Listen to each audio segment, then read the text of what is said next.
Good evening, I'm psychiatrist Jay Falver, live from Fort Wayne, Indiana. Welcome to Matters of the Mind. Now in its 27th year, Matters of the Mind is a live call-in program where you have the chance to choose the topic for discussion. So if you have any questions concerning mental health issues, give me a call in the Fort Wayne area by dialing 969-2720, or if you're calling any place coast to coast, you may dial toll-free at 866-969-2720. Now on a fairly regular basis, we are broadcasting live every Monday night from our spectacular PBS Fort Wayne studios, which lie in the shadows of the Purdue Fort Wayne campus. And if you'd like to contact me with an email question that I can answer on the air, you may write me via the internet at Matters of the Mind, all one word, at WFWA.org. That's Matters of the Mind at WFWA.org. And I'll start tonight's program with a question I recently received. It reads, Dear Dr. Falver, what are your recommendations on treating borderline personality disorder impulsiveness? In other words, borderline personality disorder does have impulsiveness as a characteristic of it. Now let's go back to what causes borderline personality disorder. I don't like the terminology. There's always been discussion among the American Psychiatric Association in changing the term borderline personality disorder. It's based on an old psychoanalytic term where you have symptoms somewhere between neurosis and psychosis. Well, people don't use the term neurosis anymore, but that's what they did in the old days. If you have symptoms that are between neurosis and psychosis, it's considered to be borderline, and they call that borderline personality disorder. If you have symptoms of anxiety, distrust, moodiness, difficulty with quasi-psychotic thinking, where you get really paranoid, and part of the symptomatology will be difficulty with impulsiveness, where you do things and say things you ordinarily shouldn't do. Now, it sometimes is confused with bipolar disorder, and I think it's a spectrum along the lines of bipolar disorder. My preference would be that we call it bipolar spectrum disorder, kind of like what we do with autism now. We don't talk about Asperger's disorder anymore. We talk about autism spectrum disorder. I think we should do the same with borderline personality disorder, because I think it's a condition where you have moodiness related to difficulty with putting up with stuff. In other words, it's a condition where you have impaired resilience. Resilience just means you're able to put up with things. With borderline personality disorder, you get moody, you get devastatingly depressed, you get irritable, and you get impulsive when you have relationship difficulties or things in your environment aren't going as you would expect. With bipolar disorder, you'll wake up on a Wednesday or a Thursday and all of a sudden you're sky high. You don't need to sleep for a few days. You're talking a mile a minute. You're going from topic to topic. You're spending, and it goes on for days, and then you'll crash in an uncharacteristic manner, such that you get really depressed for no particular reason, and that depression goes on day by day by day. So with bipolar disorder, it's several days up, several days down, very typically. With borderline personality disorder, you'll have somebody make you angry, you go off on them in a rage, perhaps, or you get extremely depressed because they hurt your feelings. That might go on for a few hours, and then you're okay. Now you might think, well, gee, everybody does that. Well, with borderline personality disorder, you do it to an extreme where it gets you into trouble with relationships. It gets you into trouble sometimes with the law, with your workplace. It becomes a personality disorder to the extent that it causes what we call functional impairment. So everybody has some irritability. Everybody has highs, lows, everybody has difficulty with feeling anger, but with borderline personality disorder, it goes to an extreme where it gives you significant consequences. So is there treatment for borderline personality disorder related impulsiveness? Yes, there is. Now, we'll do it in various ways. Number one, there are talk therapies or counseling treatments for borderline personality disorder where people are particularly focusing on the here and now, and they're developing coping strategies to address that resilience that they lack, resilience being where they have trouble putting up with stuff. And one of the best treatments for borderline personality disorder will be dialectic behavioral therapy. People know it as DBT, but DBT is a treatment where you're focused on the here and now. You're not going back into your past and looking at all the reasons for borderline personality disorder and all your past traumas. You're just looking at the here and now, and you're figuring out how to best cope with your day-to-day situations. Now, people will wonder, well, what brings on borderline personality disorder? It starts in your early childhood development. Before the age of 8 years old, we start developing our personalities. It gradually develops and evolves over the course of your adolescence and early adult years. But the bottom line is, when you have traumatic events occur before you're 8 years of age, that makes a big difference in your overall personality. So you're shaping your personality as a very young child. If you have adverse childhood experiences occurring before the age of 8 years old, that will give you a greater likelihood of actually having chemical changes in the brain that will cause you to have trouble putting up with stuff later on. So early bad childhood experiences can cause you to have a compromised ability to cope and be able to put up with stuff later on in life. And it neurobiologically changes your brain if you do that.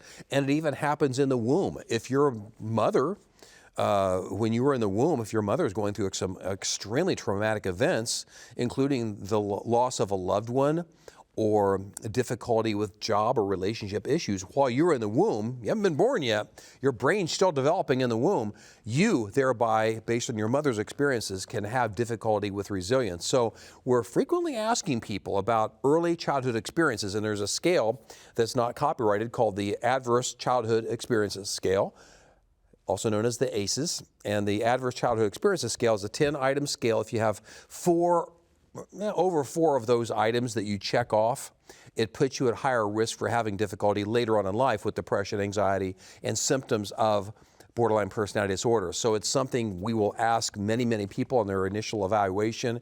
We will give them the ACEs questionnaire just to try to screen if they have difficulty with early childhood experiences that sometimes will set the template in the brain. Now, if you have those kind of experiences, yeah, you can have some neurobiological changes that have occurred in the brain. To some degree, we always hope that talk therapy will help with those neurobiological changes. Talk therapy, if it's successful, will change the chemistry of the front part of the brain. The front part of the brain is where you will have the ability to put up with things, control your impulses, concentrate, focus, decrease distractions, and so forth. So the front part of your brain needs to be able to work properly for you to have a good quality of life. You'll have functional impairment if the front part of the brain's not working. Talk therapy indirectly can help the front part of the brain help reason through your life circumstances. However, if you've had some really bad childhood experiences, it can sometimes create a template in your brain where you're going to have more trouble coping with things.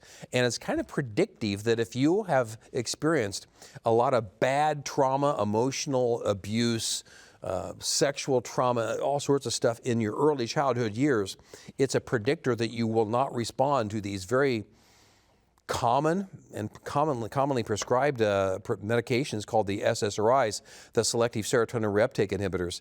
These medications include Lexapro, Celexa, Zoloft, Paxil, Prozac. These are medications commonly prescribed to people for depression and anxiety, but if you had early bad childhood experiences, they might not work, and that's predictive they won't work if you had early bad childhood experiences. You couple that with genetics, about 1 out of 3 people will have a really good response to these serotonin medications that for depression and anxiety, but 2 out of 3 won't. And it's predictive that those 2 out of 3 who don't have good experiences with the SSRIs, well, they also had not only genetics that predict that, but also bad childhood experiences. So you have to couple the genetics with childhood experiences to try to figure out how a person is going to respond to different medications. So for impulsivity, yeah, dialectic behavioral therapy, based on somebody's genetics and based on their early childhood experiences. We may or may not select the serotonin medications, but many times they won't work. So what do? We'll often use the so-called anti-epileptic medication. If you think about early childhood development with the brain being kind of like a seizure disorder. With a seizure disorder, you have electrical currents that are occurring, and they cause you to have movement disturbances that we know as seizures. If you have difficulty with seizures, there's a disturbance with glutamate and another chemical called GABA. Glutamate is the accelerator on the brain, GABA is the brake. Bottom line is, with seizures, you have too much acceleration, not enough brake, and excessive glutamate activity, too little GABA activity. So what we're trying to do is balance that out like a teeter-totter. The same can be true when you're treating somebody with moodiness, anger, irritability, impulsiveness. We're trying to balance out that glutamate and GABA. So to balance out the glutamate and GABA, we'll often use a medication like an anti-seizure medication such as lamotrigine, trileptal, also known as oxcarbazepine. These are kind of medications that will dampen down the effect of glutamate transmission. Sometimes will increase GABA with the medication that indirectly will affect GABA, called gabapentin, another one called Lyrica, also known as pregabalin. So these are medications that are dampening down glutamate, enhancing GABA, and in doing so can decrease irritability, anger, moodiness, and impulsivity related to borderline personality disorder. So borderline personality disorder typically starts in childhood to some degree. It's kind of setting the foundation in childhood with early childhood experiences based on traumatic experiences where you've had parental abandonment, you've had abuse, you've had a parent or a close loved one in a household who is no longer in your life. You're getting the sense of abandonment at an early age. You've witnessed your parents having divorced or having some mental health issues of themselves. These are all childhood traumas that can affect the brain neurobiologically and physically impact your ability to put up with stuff later on. And many times that will come across as impulsivity. Many times people with borderline personality disorder will use alcohol or any kind of drugs of abuse to try to self-medicate.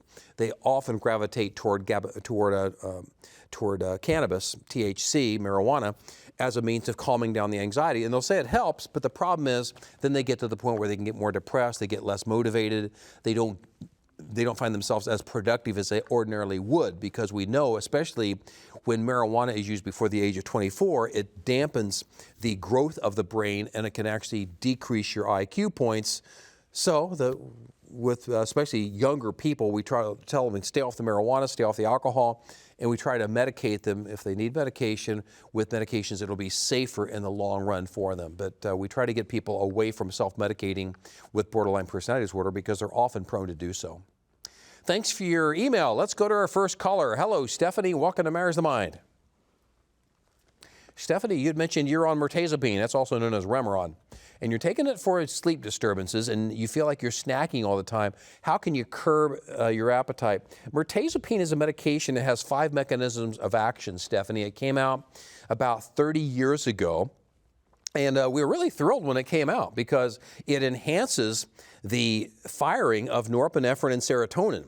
And then on the target side, it does some nice things in terms of the different receptors that it targets. So you have serotonin, you have norepinephrine firing out of the firing neuron, going to the targets, and that was all a good thing. But one of the things it'll do is it'll block histamine. So by blocking histamine, mirtazapine or Remeron, it'll help with sleep, but it'll really profoundly increase the appetite. And that's been the biggest drawback of mirtazapine over the course of time. If we could have a mirtazapine that didn't block histamine, it'd be more popular. You'd have a serotonin norepinephrine medication that's firing presynaptically or from the firing neuron, so we'd be more excited about that. But that's always the drawback. So we use mirtazapine not uncommonly for people who are not having trouble with weight gain. As a matter of fact, if they're more slender, they're having trouble with appetite, mirtazapine is a great medication. We'll use mirtazapine for older adults, people over 55 or 60, because they often will have more trouble with appetite anyway, and often they're not gaining weight as it is, so we will use it intentionally to try to fire up their appetite. In many cases, we will use mirtazapine for people who are undergoing chemotherapy. Chemotherapy will dull the appetite. Mirtazapine does a marvelous job firing up the appetite and helping with sleep. So mirtazapine, as a medication, helps with sleep, depression, anxiety, and nausea. We give it not uncommonly for women who are pregnant, because throughout all 3 trimesters of pregnancy and during breastfeeding, mirtazapine appears to be a safe medication. So we use it in specific situations. My thought would be if mirtazapine is giving you difficulty, this increased appetite, you could consider, if you've not done so already, asking your clinician about the possibility of another medication that can help with sleep in a different way, perhaps like trazodone. Trazodone will affect some of the same type of receptor activity that mirtazapine will, but it won't give you the increased appetite. Gabapentin, I mentioned that earlier. Neurontin, used not uncommonly for people who are anxious and they're having trouble with anxiety in general.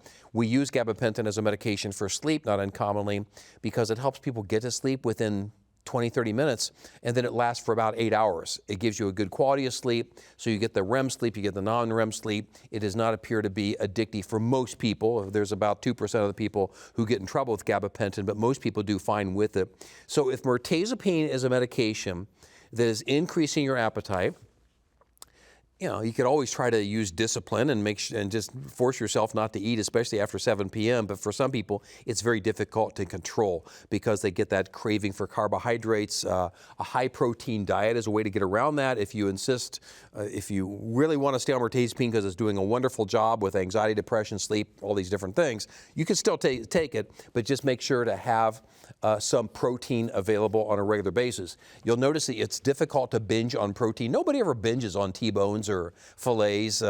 You have so much and you're done. You will binge on carbohydrates. So the key would be to eat not carbohydrates, but eat more protein and eat some fatty foods like cheeses and things like that as a means of trying to suppress your appetite as well. But what you don't want to do when you're on mirtazapine, if you notice you have an increased appetite, you don't want to increase or eat the carbohydrates because you won't stop with those. You'll go on and on. So if you don't want to go off mirtazapine and change over to trazodone, gabapentin, doxepin's another option at low doses. If you'd rather not do that, change your diet and eat a lower carb diet overall, Stephanie. Stephanie, thanks for your call. Let's go to our next caller. Hello, Paul. Welcome to Matters of the Mind.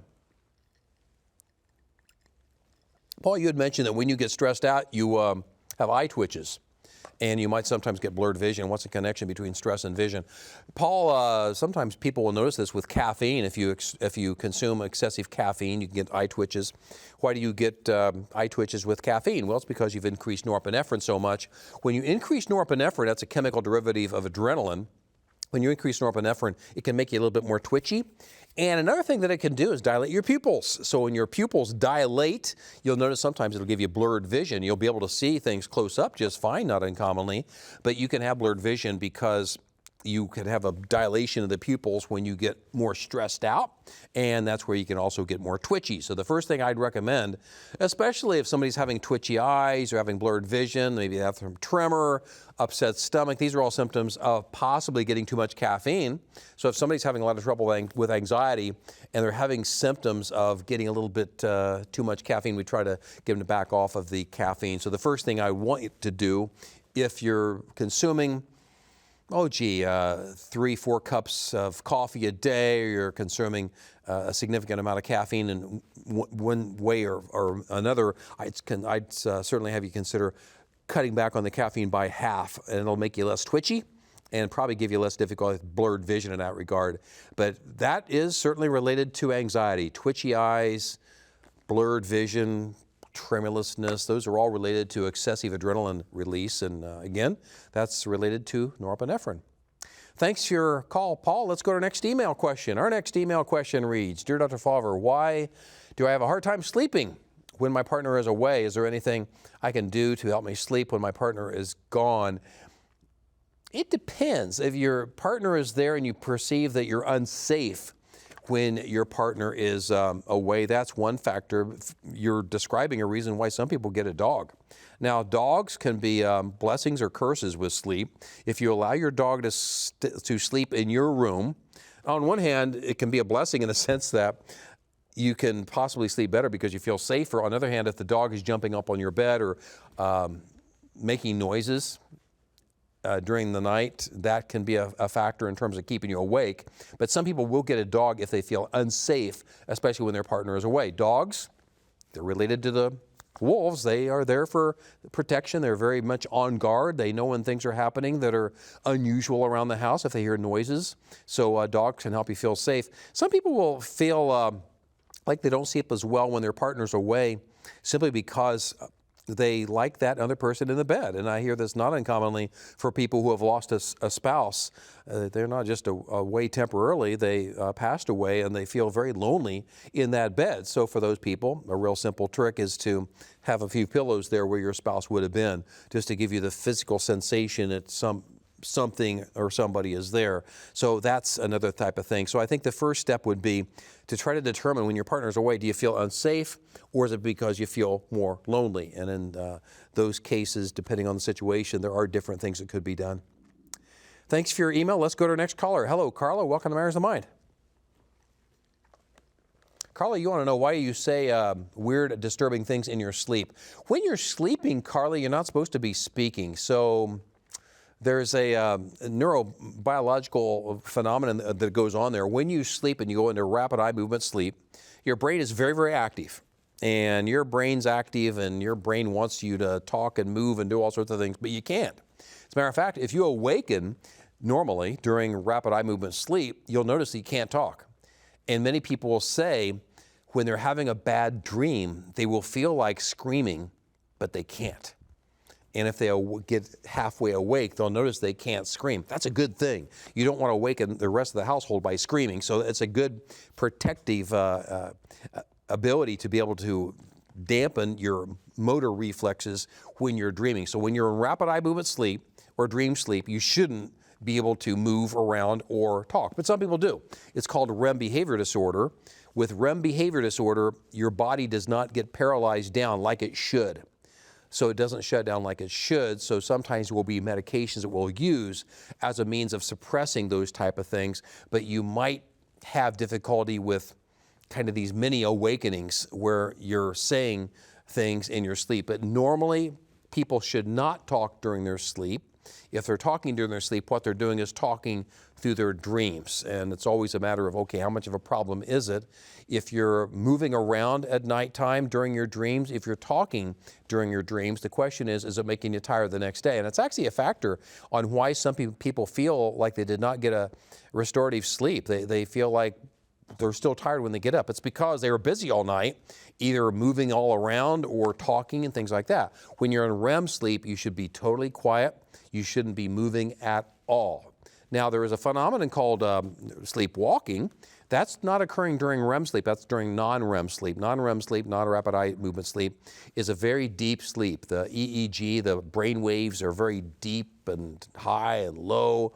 It's a very deep sleep, and if you awaken during that sleep, normally you'll be kind of confused for a few seconds, not knowing where you are or what you've been doing.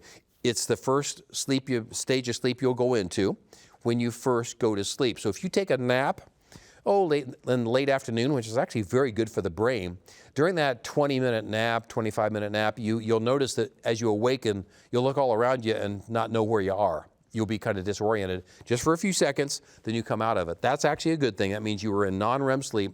Non-REM sleep is very restorative to the brain. It helps you with concentration. It helps you download new memories. I often recommend to medical students to whom I will speak that they should get a power nap for no more than maybe 30, 40 minutes late in the afternoon.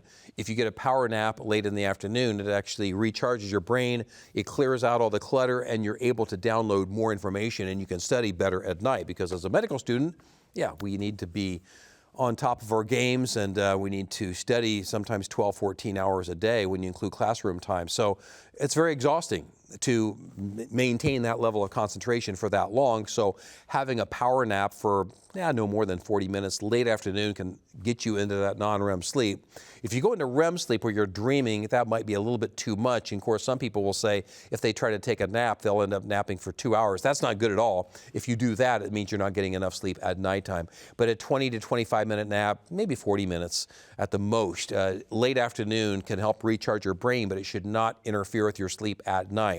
What you're trying to do there is get into some non-REM sleep where you're going to get into that really deep sleep during that time. And in both cases, non-REM sleep and REM sleep, you shouldn't be moving around.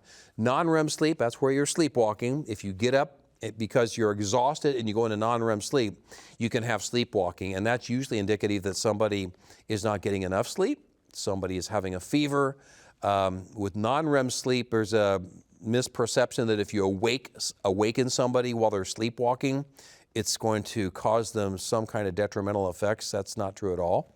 If you awaken them during sleepwalking, number one, take them back to the bed, make sure they're in a safe environment, let them get back to sleep. But usually, if somebody is sleepwalking, they're not getting enough sleep. And they go into this really deep non-REM sleep that's so deep they end up getting out of bed. Sleep terrors, by the way, where somebody screams and they're very confused and disoriented, that's also during non-REM sleep as well. REM sleep is where you're dreaming, but you should not call out, you should not move around during that time. Caller, thanks for your call. Let's go to our next caller. Hello, Donald. Welcome to Matters of the Mind. Donald, you want to know, can chronic pain lead to mental health issues? Yeah, pain will give you more of a demoralization and depression And being demoralized and depressed will often make the pain worse. They go back and forth. When we talk about pain, we're talking about impulses coming up the spinal cord and going to the brain.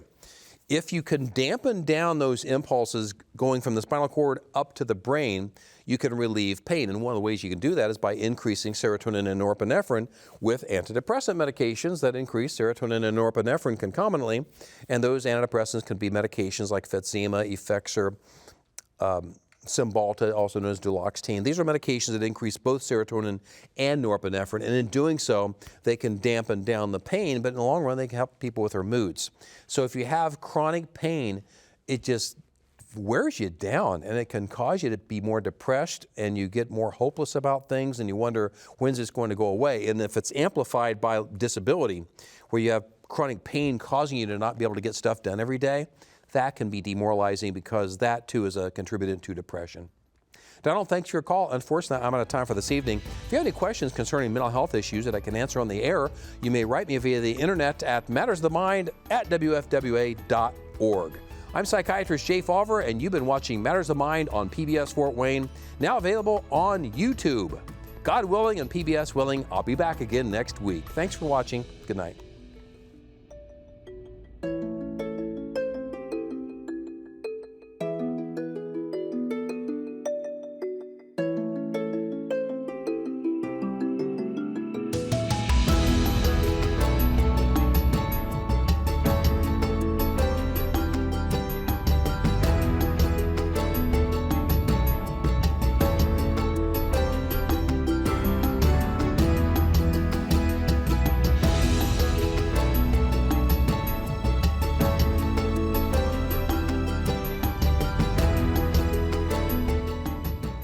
Preceding program on PBS Fort Wayne was made possible in part by Cameron Psychiatry, providing counseling and care for those that may struggle with emotional and behavioral challenges.